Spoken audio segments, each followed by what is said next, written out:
जय श्री कृष्णा। राधे राधे। आमलिका एकादशी। युधिष्ठिर ने कहा, श्री कृष्ण फाल्गुन मास की एकादशी का क्या नाम है और महत्व बताने की कृपा कीजिए। भगवान श्री कृष्ण ने राजा युधिष्ठिर से कहा, महाभाग धर्मनंदन, सुनो, मैं तुम्हें यह प्रसंग सुनाता हूँ जिसे राजा मध्यांता के पूछने पर महात्मा वशिष्ठ जी ने कहा था। फाल्गुन शुक्ल पक्ष की एकादशी का नाम आमलकी है। इसका पवित्र व्रत विष्णु लोक की प्राप्ति करने वाला है। मध्यांता ने पूछा, द्विजवेज, यह आमलिका कब से उत्पन्न हुई, मुझे बताइए। वशिष्ठ जी ने कहा, महाभाग सुनो, पृथ्वी पर आमलिका की उत्पत्ति किस प्रकार हुई यह सब बताता हूँ। आमलिका एक महान वृक्ष है जो सब पापों का नाश करने वाला है। भगवान विष्णु के मुख से चंद्रमा के समान कांति में एक बिंदु प्रकट हुआ। वह बिंदु पृथ्वी पर गिरा। उससे ही आमलिका का महान वृक्ष उत्पन्न हुआ। यह सभी वृक्षों का आदिभूत कहलाता है। इसी समय समस्त प्रजा की सृष्टि के लिए भगवान ने ब्रह्मा जी को उत्पन्न किया। उन्हीं से इन प्रजाओं की सृष्टि हुई। देवता, दानव, गंधर्व, यक्ष, राक्षस, नाग तथा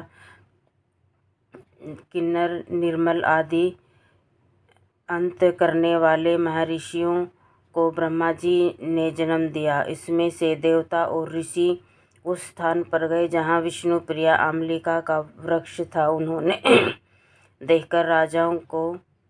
उन्हें देखकर देवताओं को बड़ा विस्मय हुआ। एक दूसरे से दृष्टिपात करते हुए उत्कंठापूर्वक उस वृक्ष की ओर देखने लगे और खड़े खड़े सोचने लगे, यह यहाँ लगे पाकर यदि वृक्ष तो पूर्व कल्प की ही भांति है, जो सब प्रकार से हमारे परिचित हैं, किंतु इस वृक्ष को हम नहीं जानते।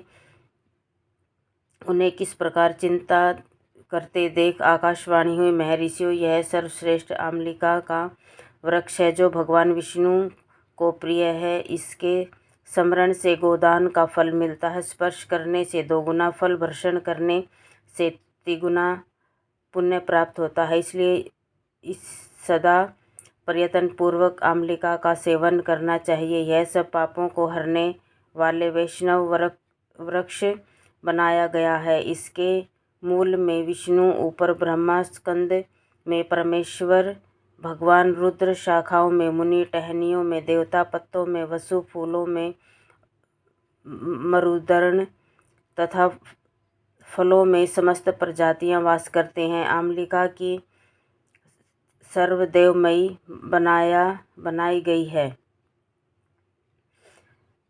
ऋषि बोले, अव्यक्त रूप से बोलने वाले महापुरुष, हम आपको क्या समझे, आप कौन हैं, देवता हैं या कोई और, हमें ठीक ठीक बताइए। आकाशवाणी हुई, जो संपूर्ण भूतों के कर्ता और समस्त भुवनों के सृष्टा हैं, उन्हें विद्वान पुरुष भी कठिनता से देख पाते हैं। यह सनातन विष्णु मैं ही हूँ।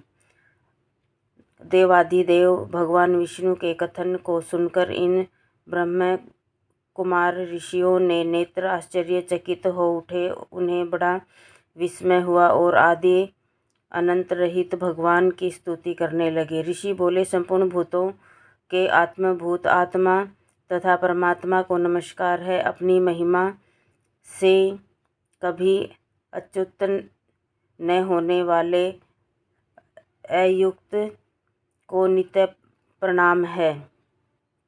अनंत रहित परमेश्वर को बारंबार प्रणाम। दामोदर कवि और यज्ञेश्वर को नमस्कार है। माताएं, आपको नमस्कार है, प्रणाम है।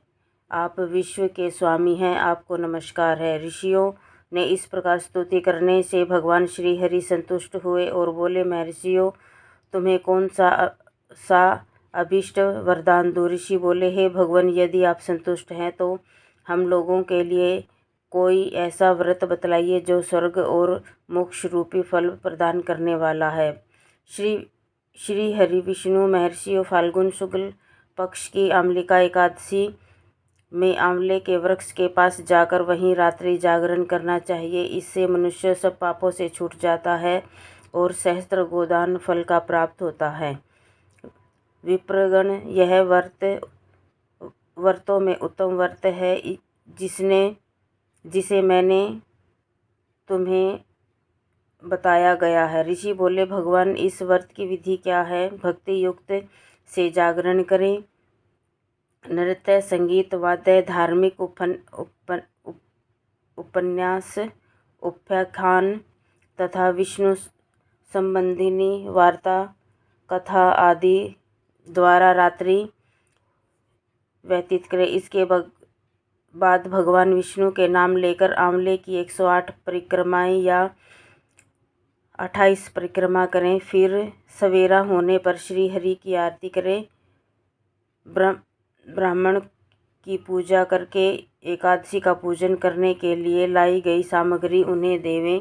तत्पश्चात आंवले का स्पर्श करके प्रदक्षिणा करें। स्नान करने के बाद विधि पूर्वक ब्राह्मण को भोजन कराएं। तदनुसार कुटुंबियों के साथ बैठकर समय भी भोजन करें। इस विधि से व्रत करने वाला तीर्थों में के सेवन का पुण्य तथा संपूर्ण दानों का फल प्राप्त होता है। समस्त यज्ञों की अपेक्षा अधिक फल मिलता है। वशिष्ठ जी कहते हैं, इतना कहकर भगवान अंतर्ध्यान हो गए। महर्षियों ने विधि पूर्वक इस व्रत को किया। जय इति श्री। जय श्री कृष्णा। राधे राधे। बोलो जय श्री हरि।